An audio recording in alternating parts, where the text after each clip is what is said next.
Welcome to the Man Cave Podcast with Dan Casper.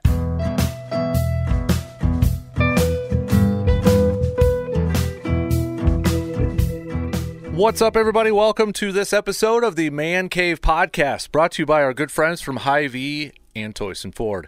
Dan here with you. As always, big thanks for tuning in to this episode. We're going to be catching up with our good buddies, Joe Grabowski, Bill Ferrario here, coming up in just a little bit. Who were maybe some of the guys that they wish they could have played against, them being offensive linemen. Who would they have liked to have matched up with? And how, with the draft coming up here, especially when for the Packers, we keep hearing about, they like offensive linemen that could play multiple positions. Well, just how hard is it for an offensive lineman to play guard, to play tackle, to play center, to play multiple positions? So, as always, it's another fun conversation, awesome conversation with our good buddies from the 217 South Mills podcast and Cabin Coffee. Before that, really quick, because as I'm recording this, we're getting ready for the first games of the NCAA tournament, for the men's NCAA tournament. And I know in a previous podcast, I said my initial Final Four picks. So now I'm going to make my picks official for the Final Four. And I ain't changing it. I'm going to go with a completely different route on this thing. I'm not going to overthink it.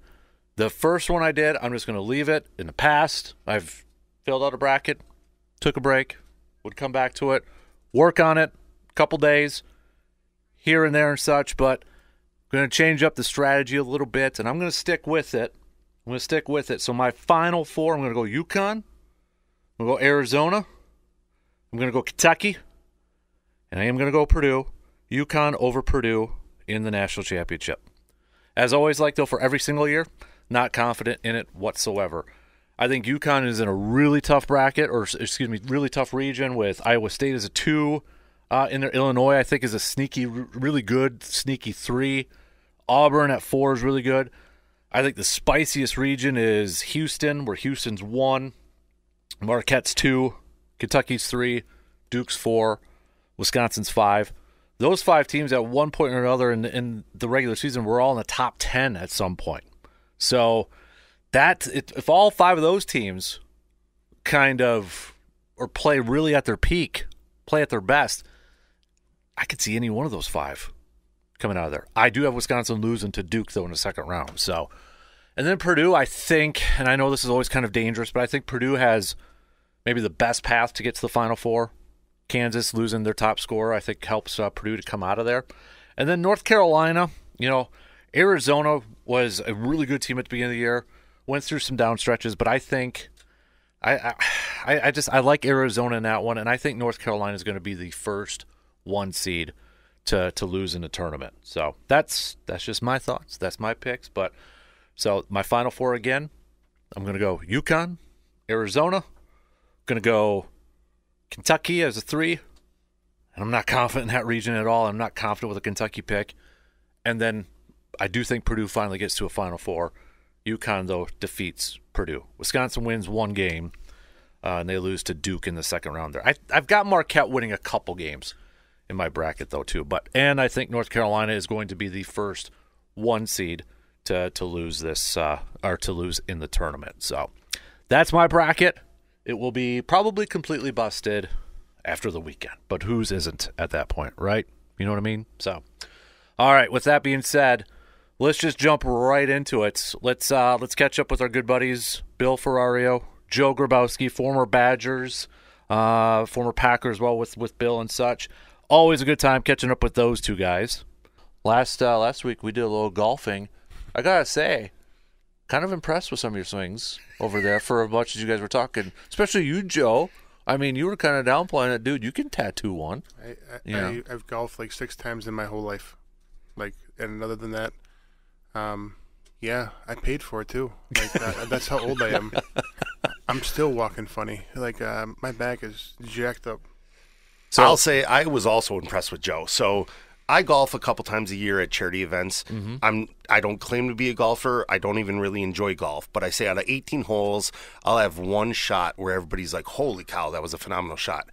That's what I was just hoping for, that one shot the other day. And I could not produce it. I could barely hit the screen. And yeah, Joe sort of blew my mind because I also knew Joe doesn't golf at all. And I don't ever remember hearing him go golfing. So yeah, he was crushing it. Yeah, I think you might have to go out to the real links a few times and see if you got anything. I don't trust myself. I'm going to hit 3 fairways over because my slice is so bad. I got to aim at 9 o'clock to hit it to the noon. So Hey, And whatever. we should have an ambulance behind the golf cart just in case when they need to get one or both of us off the course. absolutely. Well, we are, I know everybody's talking about college basketball and such, but now you got like pro days going on in the football world and all that sort of stuff. So I've got a couple questions for that, but we did have some listener questions I want to get to you guys, your thoughts on. One of them was, if you guys could pick, since you were both linemen, if you could pick, maybe it's somebody you did go up against, but if you could pick anybody to block or go one-on-one against or play against, who would that player have been? I'd probably say, if I go both college and pros, college in '96 when Joe and I were redshirted, Andy Katzmeyer from Ohio State. He was just a beast on the field. He was probably one of the top linebackers in college football that year. So I wished he had one more year for the next year when we became players, just to see, put good against good and see who would win. NFL-wise, I'd probably say, even though I was a guard and he was an end, but Reggie White, just to feel that power. Now, by no means do I think I'd have any chance to win against Reggie White. I'll be honest with that up front, but just to feel that power and see that that success that he has on the field, just see what it's like. Yep. In college, I think I went against him frequently in practice was Tom Burke. He was really good and rung my bell almost every day. So as a tackle, Tom was kind of a machine even in practice. So a lot of the splitting headache that I still get today, credit Tom Burke. And then I think LT would be pretty crazy to go against, just because as a kid I watched the highlights of him, even on the NFL Network, and that guy was a different breed. And I think, and trust me, he would destroy me. But at least I could say I did it. I was just going to say really quick, speaking about Tom, we actually talked about this the other day, and we looked it up, and I believe the Big Ten did not keep sack records until I think it was 2005. They started keeping records That late, really? similar Yeah. to like the Ron Dane deal with not count the NCAA not counting his the bowl game Yep. yardage. Yep. And we looked up Tom. I think from 2005 or whatever year it was to current, the sack leader had, I think it was like 16 or 18 sacks. And Tom had 22 his senior year. Oh, jeez. So just like, talking about the type of guy that Tom was, the type of player, he was an animal. Yeah. So, I mean, you mentioned LT and Reggie White, kind of different speed, power, that sort of stuff. I think you and I talked about at one point as offensive linemen, would you rather go up against power or a speed guy? I tell you, the one time when I was in Green Bay, we played Carolina, and I was starting at right guard, and Julius Peppers came down inside. And he was strong, but he was fast as could be. I think I'd pick power any day. Because at least power, I could say, I could get my leverage, I could get low, I could try my best, but speed kills. Yeah. Same thing. If you can't touch him, you can't stop him. Exactly. And and even in college, there's some fast guys, and you can't get your hands on them no matter what you do, and they make you look really stupid. And again, it's that embarrassment factor. I got a fighting chance if I can get my hands on you. But then again, I think I can put up a good fight against a grizzly bear if I can get my hands on him. So, that's still my mentality. Yeah. So, With the pro days coming up, this was something I was kind of wondering to get your guys' thoughts on, because you're both linemen, and for some people out there doing the mock draft simulators, they're looking at linemen, and when they talk about Packers offensive linemen, well, it's a lineman that can play multiple positions, center, tackle, guard, and all that. And I feel like, maybe just like casual fans, they take that for granted a little bit. It's like, oh, that guy could play every position, so what, sort of thing. But can you kind of give us a little bit of a maybe pull the curtain, just how difficult or maybe different it is to play every position, and maybe specifically too, like, to go play center if you got to go play center, because that just seems like, some of these guys make it look easy, but I can't imagine it's the easiest thing to do in the world. Yeah, I'd say from my point of view, I played left guard my whole college career. Just switching from left guard to right guard, it's like telling somebody, okay, write with a pen the rest of your life with your opposite hand. Okay. It's black and white, polar opposite. And then center, I knew because of my size and just I knew because of the caliber player I was, I had to be versatile and be able to play both right and left guard and center. I never had a quarterback have his hands underneath me and snap a ball until right before pro day. I started working with one of our quarterbacks at Wisconsin and just worked on it constantly, just the snaps, just to get that figured out. So it's like learning a new language, switching positions. So when you get a guy that could play 3 positions, we had Dave Costa that arguably could have played 4, if not 5 positions on the O-line. That makes you very valuable and extends your career as well. As far as going from, I was a guard and a tackle. Started out as a guard, went to tackle, just because that's where there was an opening, and I was. But that's even awkward. Your steps are completely different.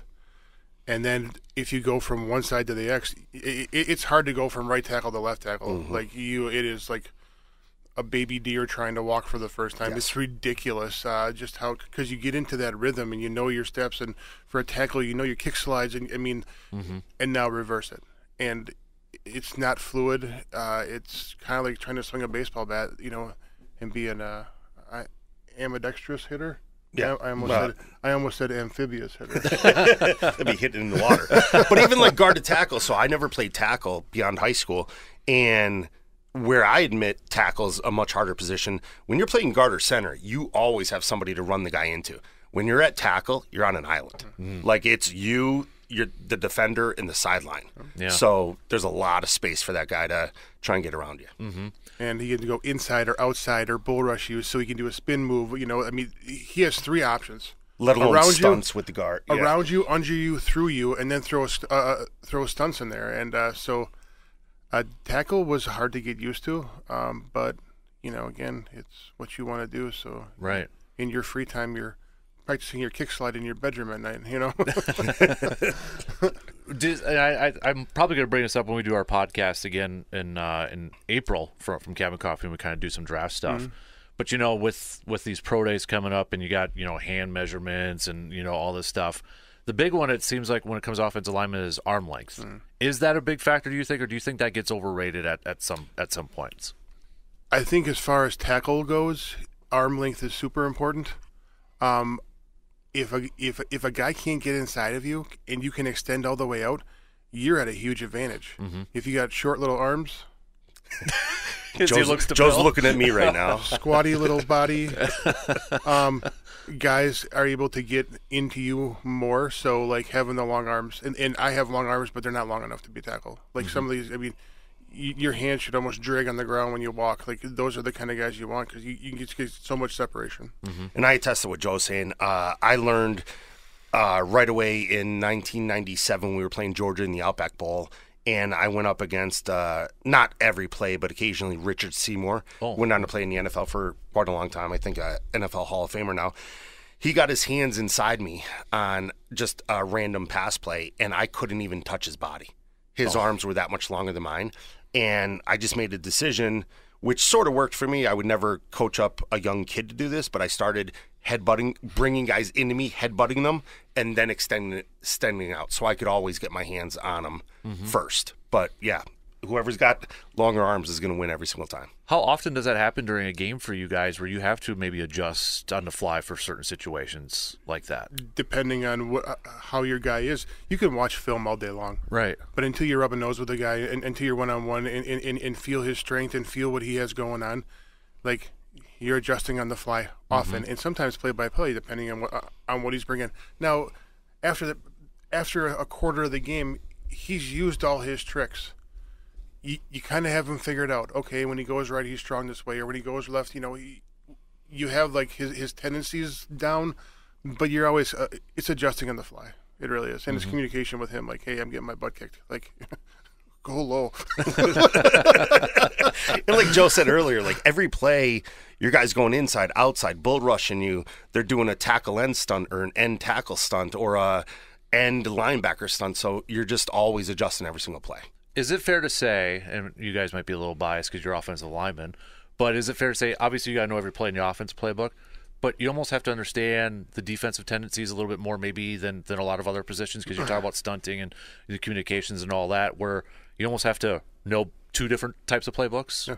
Absolutely. So. And it probably took us till, I'd say, at least our junior year, and that's playing for 3 years, to truly understand what the defense is doing. Like our first year, it was sort of, don't step on the guy next to you. In 97, it was like, I remember Chris McIntosh, who's the AD now, I probably broke a handful of toes on his right foot by stepping on him nonstop. But by our junior year, I think we started understanding the defense a little bit better, understanding, looking at the safeties, where they're lined up, to figure out your odds if you're going to get a corner blitz or if a linebacker is going to blitz. But it takes a lot of time and a lot of film study, a lot of coaching. But yeah, it's definitely a benefit. Say the first year, you're just worried about yourself. Yep. I had no idea what the running backs were doing, what the receivers doing. I didn't even know what half the damn play call was. Yeah. All I knew was Exactly. All I knew was, okay, this is a pass play, okay, and then if it was a run play, I knew which way the ball was going. Yeah. Like that was how little I knew about the offense. Because again, it's not because I'm an idiot, but the playbook is freaking 4 inches thick, and so the hard part was just knowing my job was the most important thing, where I had help, and then as you progress, okay, this makes sense. Now you learn as you go along. So which is why when you see a quarterback come into the league who's a rookie, it's rare that you have a guy that comes into the league that's able to perform and play, because there's so much more involved with it, and there's little nuances that defense does that makes you change your player audible. So it's tough. I mean, it's a simple game, but it's super complex at times. I was just laughing as Joe was talking back to 97, our first year playing, when Joe goes trying to understand what everybody's doing. We didn't even know what the guy next to us was doing in 1997. No. Like our old line coach used to give us it was like a worksheet, a homework assignment that we had to do, and we had to turn it in the night before the game when we had meetings. And it would say the play, it would have an offensive line, the whole offense, a whole defense. It would say the play, and you'd have to draw up the whole play, what everybody's doing. And each one of us could draw exactly what we had to do at our position. But then we'd all get together and be like, hey, on a 26 power, what are you doing if you're right tackle here? Which way am I? And we were like copying off each other, because we didn't, like I'd be pulling from left guard around Joe at right tackle, but I'm like, I don't know what you're doing. Like I just knew where I had to go and who I had to block. But yeah, so it takes time. And there was a lot of phone calls, like or late in conversation. On the backside of a bob, if you have a backer on the inside, are you coming off on the backer, or are you going up to the? I mean, it was like a freaking like studying for a final. But I was going to say we'd probably have a 4.0 if we did that with school. Yes, but we were doing that mostly with football. Mostly with football. But yeah, it's crazy. I remember some of those conversations, like, and then trying to explain, like, if he knew half of what he was doing, and I was like, okay, so then therefore this guy has to be doing this guy. But like it was there was a lot of late night studying, not for class, but for football. Yeah. How big of an adjustment was that for you guys going from high school to D1 for was it that in depth for you guys? I mean, Joe, I know Uwasa, Bill, I don't know what it was like for you over in PA. It was huge for me, where we got coached up on toughness. We were probably the toughest team in the league, but we did not get coached that much on football. We didn't, like I said to Joe, we didn't have a playbook.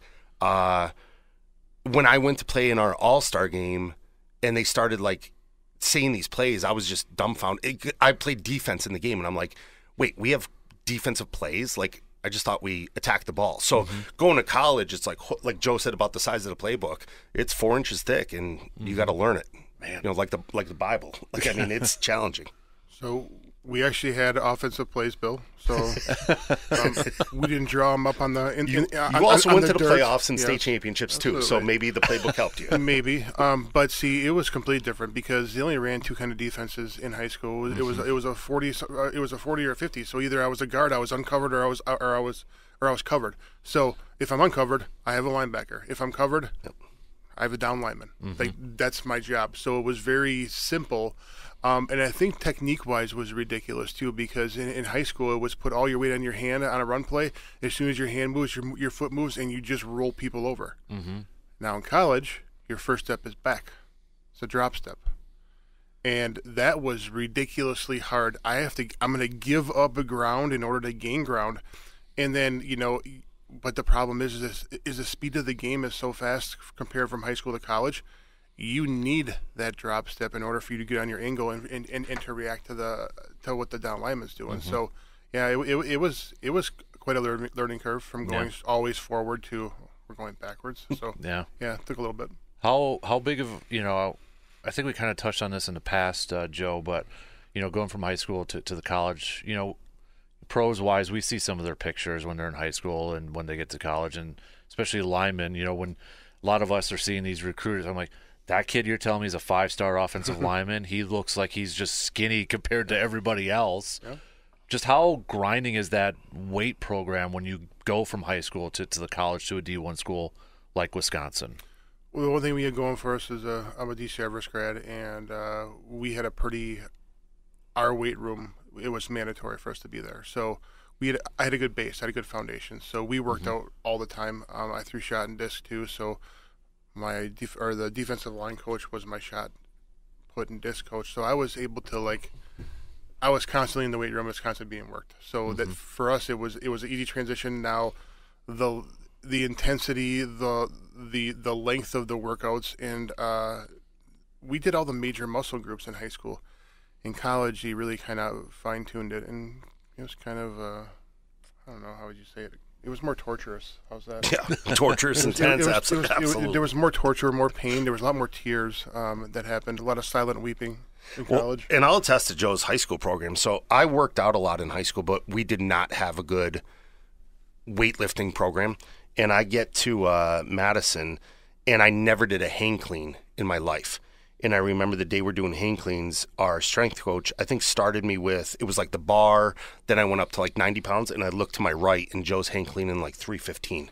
And I was like, what the hell did I just get into? But, even we joke to this day about squatting. Every high school athlete thinks they could squat a lot, then you get to college, and they're like, you're not going low enough. Yeah. At Wisconsin, it was below parallel. Below 90. So think about sitting on a chair, you got to go lower than that and then lift it. Where I went to college, probably claiming I was squatting 500, and I was probably squatting 315 for a max. Doing it the right way. Yeah. Man. And all the ones they didn't count. The JD didn't count. Yeah. If you didn't go low enough, that rep did not count. It did not count. And you're Yep, keep going. Yeah. So, totally different world. Man alive. Do you guys have nightmares for that, or is that still, Not so. I don't think so much the weight room. I think the running. We talk about this still to this day. Is that the treadmill one or the No, the key? That was the punishment one when you were late. Which, okay. Yep. That was the on the Stairmaster. Stairmaster. Set at 100 pounds, you're 300 pounds, and run until you die. Tell them about the Friday workouts where JD got upset and said if he passes us. Oh yeah. So and I forget, it was a Friday workout, Yep. and we all had to go into the weight room, and then we had to run around the McLean Center, and it was in the middle of the season, so we were all we were tired, we're beat up, and we were all, because there's so many players, you go in shifts, who's in the weight room, who's lifting, who's running, etc. So, but he came up and didn't think that we were running fast enough, our strength coach, and he started running and he said, if I pass any of you, and he was a wide receiver in college. 180 pounds, Yes. 190 pounds. Yeah, and he's a wide receiver in college, and he's fit. So I didn't want to get past. I'm sprinting around the thing, and it wasn't like a warm-up. It was 35-minute run with being chased by my strength coach, praying to God he doesn't pass me because I can't run anymore. I don't have anything left right now. You're And almost crying while you're running. It hurts so bad. and then he's talking crap the whole time while you're just trying to breathe. He's like, I'm coming up, and I'm not slowing down. I'm right behind you, and you try to speed up as fast as you can, thinking, okay, I got a little bit of a break. No, he's just fed up with you. Oh, my God. Yeah. So I don't have nightmares about the workouts. I have this reoccurring dream where, I can't find my football helmet, or we're at an away game, and I forgot, my shoulder pads. Forgot to pack something. Forgot to pack something. That's the stuff where, time to go into the game, and, where's my helmet? And I can't find my helmet. Those are the ones that I have. Yeah. So we got spring practice is actually coming up tomorrow. We're recording this on Thursday for the Badgers. What was that like for you guys back? I mean, Joe's kind of shaking his head there a little bit. Was that a big deal for you guys? I mean, because it just seems like college football season just got done with for crying out loud. But I guess I got to imagine for you guys, it really probably wasn't over with training and all that. But what was spring practice a big deal when you guys were playing for the Badgers? Yeah, they had unlimited. They had enough. They knew that they could get the crap out of you because you weren't preparing for a game in Saturday to Saturday. Mm-hmm. There was no let off. It was full throttle, full pad, 1 versus 1s, 2s versus 2s, goal lines. It was as hard as I would say. I wouldn't say no, not as hard as 3-a-days because we were doing 3-day practices. But yeah, but it was tough. I think the difference where spring ball was slightly tougher than the 3 days was they knew if somebody got injured, you have more than enough time to heal. Oh, yeah. So they didn't care. You rolled an ankle, you dislocated a shoulder, anything like that. And like what Joe said, and it's different today. Today, like I've gone down a couple spring practices, took my son once. I was preparing him like, listen, you're going to hear a lot of cursing. There might be fights, this, that, the other. We get down there, they're playing music. None of the coaches are cursing. I'm just like, what? Am I at the wrong school here? Like, what's going on? But yeah, when we were there, when Joe says like live, good versus good, like Ron Dane to be the tailback, we'd be going against Chris Godorsky, Donnell Thompson, Ross Kalagi on defense, and they're tackling Ron. The only rule we had in spring ball was we weren't allowed to cut, just so we didn't accidentally hurt somebody's knee. But other than that, you're live. Tackling, live. Which I thought was crap, because if you're going to give the defense which way the ball's going, Exactly. give them the play count, and take away my favorite tool in my toolbox, to cut somebody. be able to cut somebody, because you know what? They're not worried about me cutting them, so they're going full speed. Yep. At least if I can use that once or twice, maybe they're not so fast coming into the backfield Yes. under blitz because they know how much up. Or at least they have the fear that you might Yeah. use it, even Here whether they you have- use it or not. But here they once have they no know fear. you can't, exactly. Yeah, no, 100% know agree. the snap count, know where the freaking ball's going, and then I get my butt chewed out because, well, I didn't make my block. Yeah, he knew it was on 2. He called the play before we got there. No crap. Getting fired up. I love this, man. It's unfreaking believable. And then now you look back at the stupidity of it, and then I get my butt chewed in film for 3 hours Yes. because I didn't make my block. So film, practice was hard, lifting was hard, running was hard, practice was hard, but film is what you feared. Yeah. Like that's just, it was just straight torture, and you knew stuff was coming. You knew you were going to get crucified, and you were just like, speed up this play, get to the next one, get to the next one. Like you want to get through the bad play so fast, but yeah, our coach, he definitely knew the, I don't know what to call it, psychology of It was messing with our psychological minds. warfare, Yes. is what it was, 1,000%. And every play was recorded, so he would start at the left or the right tackle and work his way down the line. Look at your foot technique, where's your hand placement, everything. Mm-hmm. And it wasn't like you could hide, and he rewound it 5 times. And then if you screwed up, the Just heat keep lamp was rewinding on it, you, just rewinding rewinding it. it. Who taught you this? And we'd be feeling bad for each other. Who taught It you wouldn't this? even, like, say it was Joe that did a bad step. I'm like sitting at left guard being like, oh, just get through this for him. Get through Yeah. it for, because you know how the person feels watching that tape. You're And just getting pressed. Yeah. And you're like, who taught you this? I'm like, I thought it was you. I didn't make it up. Well, to kind of wrap it up here a little bit, obviously there's college basketball's going on and such. Did you guys, being with the football team, were you able to go check out other games for, at the whether it was basketball, hockey? I know the women's team's in the Frozen Four again with Mark Johnson and such. Were you guys able to do that? Were you being able to follow the other teams at your university? so I became big with basketball. I had a distant relative that was a administrative coach on the basketball team during my time there. So I used to go to basketball games quite a bit. My fondest memory, I think it was 2000, we were playing Michigan State, and Kirk Penny must have hit like 8 3-pointers, and we were sitting front row, and I had a Mike Kelly jersey on. We cut a basketball in half, and me and Dave Costa wore the basketball as a hat. So we were all over ESPN, like throwing up the 3-point signal. But I never went to a hockey game till my senior year. Heard a lot about it, but probably went to 1 or 2 my senior year. But basketball was probably the other sport that we'd go to. Went to basketball, and then hockey was, and then I think I went to a couple of wrestling matches because Tank was, Yeah, because you knew the wrestlers, 1 or 2 of those, which I thought was awesome. I was in a wrestler, fascinating sport, like crap, tough, but yeah. So What would be one sport, if it wasn't for football, you would love to have been, kind of to feed off that, maybe really kind of focus on or participate in. Oh, if I could skate, buddy, I would have played Skate? hockey. Oh, if I could skate, I'd have played hockey. Yeah. Dan, what did you think when he said skate? I thought figure skating. I thought figure skating too. I was like, where are you going with this? That's why I didn't know. Hey, maybe I'll surprise both of you. You guys didn't think I could freaking swing a golf club, so there you go. Exactly. Maybe I'm just amazing on ice skates. If I could have skated, I would have played hockey. Okay, Your book of surprises. Well, I could drill that 3, so I would have been. I actually got to know Coach Bennett a little bit while we were at Wisconsin, and occasionally I'd go and check out practice or go talk to my distant relative.